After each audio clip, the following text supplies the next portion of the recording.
আয়াত ৪৩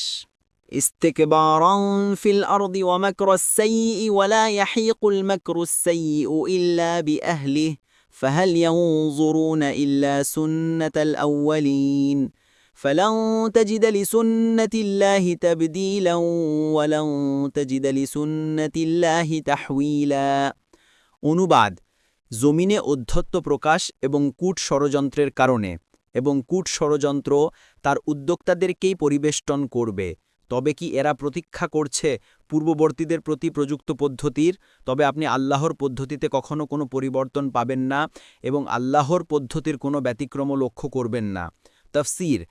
১ নম্বর ফুটনোটের বিবরণ কাতাদা বলেন এখানে কূট ষড়যন্ত্র বলতে শিরক বোঝানো হয়েছে তাবারি ২ নম্বর ফুটনোটের বিবরণ কাতাদা বলেন অর্থাৎ পূর্ববর্তীদের শাস্তি তাবারি পরবর্তী তাফসিরে যেতে ভিডিওটি শেষ হওয়ার পূর্বেই এই বক্সে ক্লিক করুন ভয়েস বা উচ্চারণে অনিচ্ছাকৃত ত্রুটি ক্ষমাসুন্দর দৃষ্টিতে দেখবেন ইনশাআল্লাহ